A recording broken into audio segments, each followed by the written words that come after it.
Sir, Congress, national conference, Bhajpa और PDP ने अपने चुनावी घोषणा पत्र में जनता से किए हैं क्या-क्या वादे?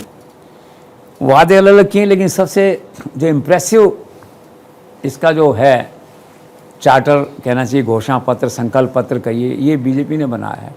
बीजेपी होमवर्क बहुत करती है ना, अमित शाह किसी को सोने नहीं देते, वो लगे रहते हैं रात भर, पता नहीं कौन कौन लोग रहते हैं, अनिल बलूनी से लेकर के जाने पूरी फौज है थिंकर्स की वहाँ पे, और फाइनली फिर पीएमओ में बैठ जाते हैं लोग उसको लेके।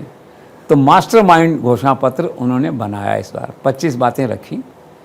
और देखो, सबसे बड़ी बात तो उन्होंने ये तो खैर कहा ही है कि मेट्रो लाएंगे और आईटी हब बनाएंगे, वो तो ठीक है, एक अलग बात है।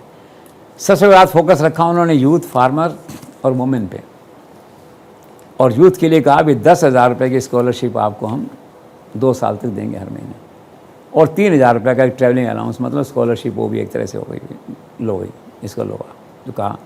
और एक कहा कि 5 लाख लोगों को रोज़गार दे देंगे इसमें जो है 5 साल में जो है।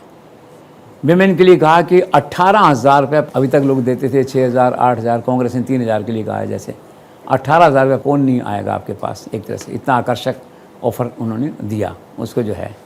और किसानों के लिए कहा कि 10,000 रुपये कर दिया, पीएम सम्मान निधि की जो राशि थी उसको उठा करके जो है। तो कुल मिला के है कि एक बहुत ही संतुलित और एक अच्छा उन्होंने बनाया, जिसमें 3-4 मैंने मेन बातें आपको बताई। बाकी जो 2 पार्टियां हैं आपकी, उनका तो मेन वही है, नंबर 1 370 हटाओ, नंबर 2 पूर्ण राज्य का दर्जा लाओ एक तरह से, नंबर 3 हमारा झंडा अलग हो कश्मीर का। ये 3 डिमांड उनकी कॉमन है, उन दोनों पार्टी की, महबूबा की और अब्दुल्ला की। कांग्रेस जो है थोड़ा सा अलग होके, कांग्रेस ने 5 गारंटियाँ दी एक तरह से। ये तो 3,000 रुपये दिए महिलाओं को जो 18,000 थे उसके तो है, 1 लाख लोगों को रोज़गार दे देंगे, 25 लाख का जो अशोक गहलोत राजस्थान में लाए थे हेल्थ की स्कीम वो कर देंगे।